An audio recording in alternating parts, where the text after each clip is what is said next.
So ito guys, nag-print tayo ng print tayo ng sticker. Ito yun. Ito yung print out niya. Ayan, so maganda naman. So ang gamit ko na mod na printer, ito yung L8 o L1 8050, saka yung A4 na version niya, which is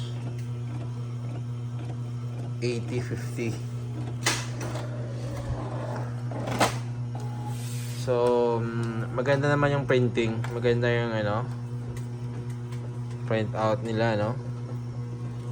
Alam mo kung anong malaking problema dito? Yung malaking problema dito yung sa printer niya. Ayan, ito na naman, halimbawa niya, no? Ayan, no? Grabe, hindi maganda yung pick up niya. Hindi maganda yung pick up niya. Many times,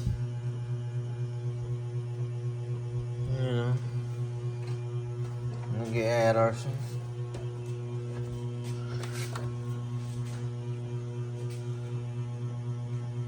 So ang gagawin, on off lang.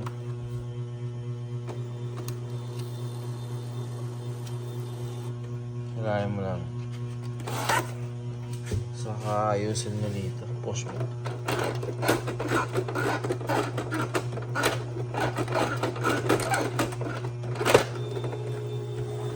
Ewan ko ba sa Epson.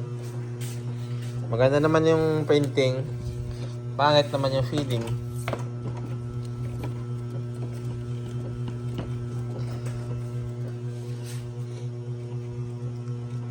Alam mo, may issue to nakaraan. Bumili ako ng bago. Bumili ako ng bago. As in, bagong model. Bagong unit. Kakakuha lang sa store.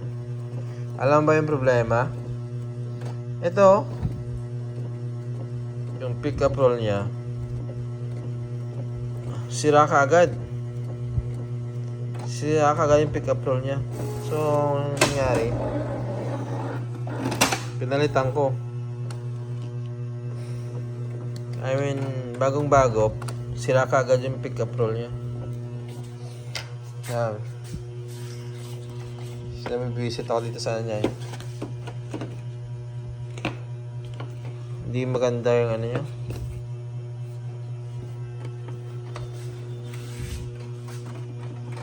Ayun na. Ayan, kumuha siya.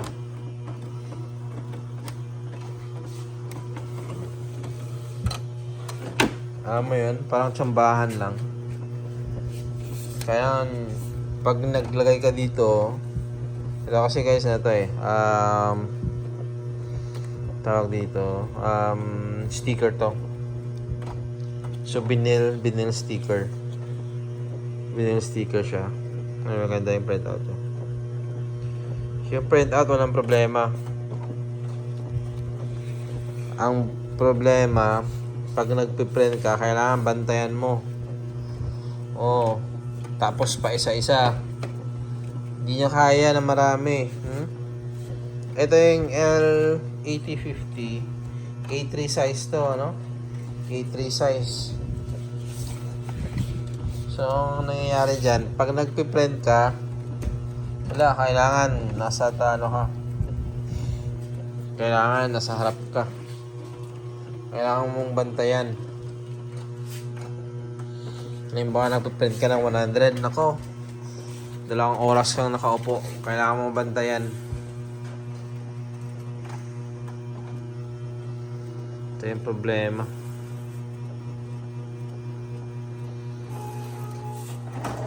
Yan natin. Ayan, pick up siya na maganda. Anong na-notice ko, na pag naka-start na siya ng maraming printing, medyo bumabalik naman siya sa normal. Bihira na lang siya nag-error.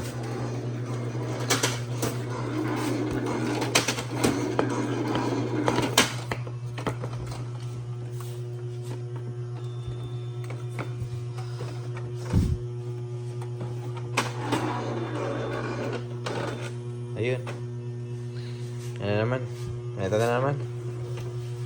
So, ganito guys si L8050 saka sa L18050. So pag bumili kayo nito, ganun for sure ganito yung mangyayari sa inyo.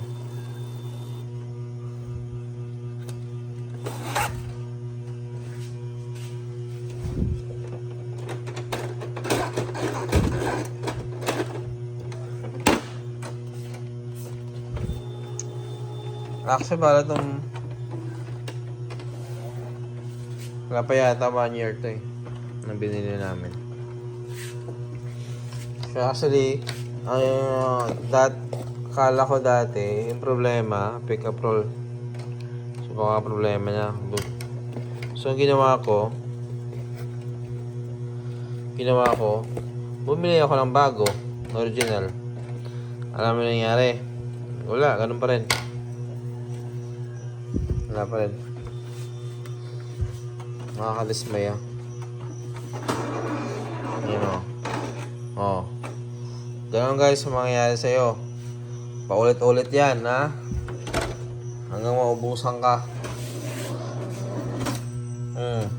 Ayan mo, ayan na naman. Ganyan guys sa Epson L8050 saka sa Epson L8050 saka sa L18050. Ganito yung problema niyan.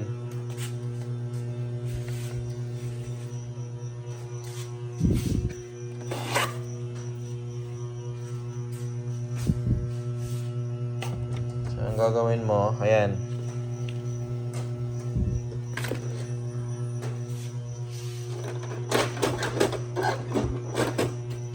Ewan ko kung paano dinisenyo to.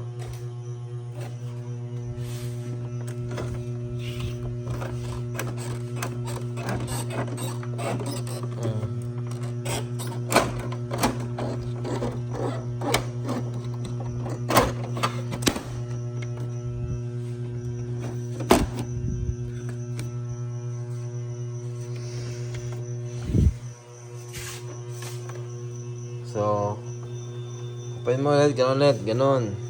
Push mo lang yung pick up roll niya. Ayan. Hindi pa lang start, error ulit. Diba? Pahamak tong pick up roll kasi yung design niya, hindi yung design nila. Parang bago tong design nila, yung pick up roll, pwede mo siyang mapalitan, pwede mo siyang makuha. Yung previous na design wala, hindi ganito eh, di ba? Hindi siya removable. Kumbaga hindi mo siya tatanggal. So kung before mo siya tanggalin, kailangan mo siyang buksan yung model. Ito kasi yung design nila. Pwede mo siyang tanggalin o open, pwede mo tanggalin. Ayan. Ang ganda ng pagka-design. Hindi mo rin naman magamit na maayos. Ganda ang design. Pwede mo magamit na maayos. So yun guys, pag nag-print kayo, na pang marami, pa isa-isa, at the same time, bantayan mo. Kailangan mo bantayan si Epson. Ayan. Pag hindi ka pa na-bracelet dito, ano ka na lang.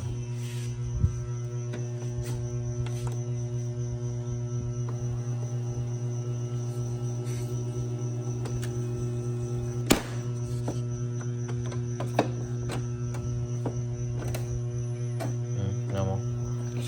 Hindi pa kaka-umpisa, sira na naman.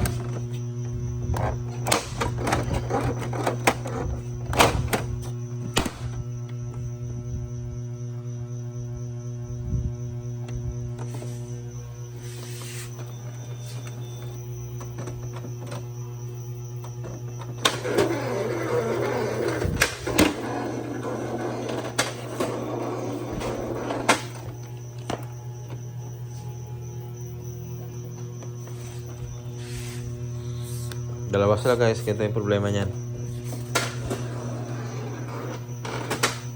Ayun, buti. Ginawa niya. Ito yung isa. Tingnan natin kung kunin niya. Ayan. Ako.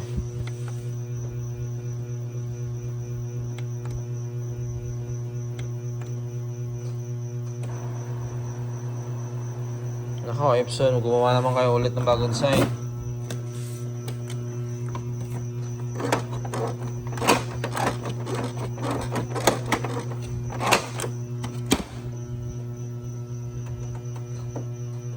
Gawa kayo ng bagong design na kahit ganito kakapal, pwede mong ilagay lahat ng sabay sa pabayaan. Yun yung magandang design. Hindi yung maglalagay ka, mag-print ka, tapos pa isa-isa. Kailangan mong bantayan. Nako, Epson. Epson talaga. Wala na. Kaka-umpisa pa lang.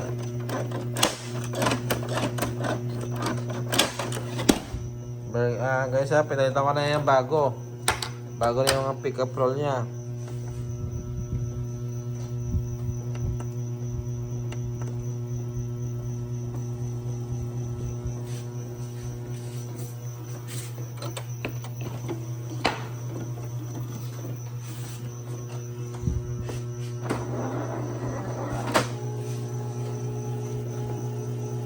Okay naman sana yung printer head niya eh. Maganda yung ano niya.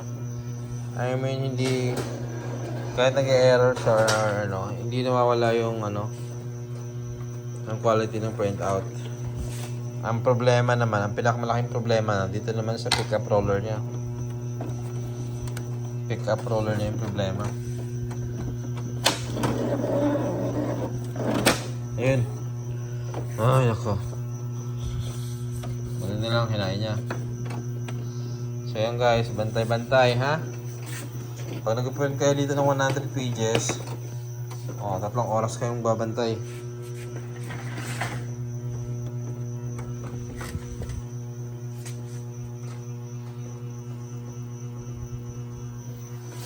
Okay lang tayo, 1, 2.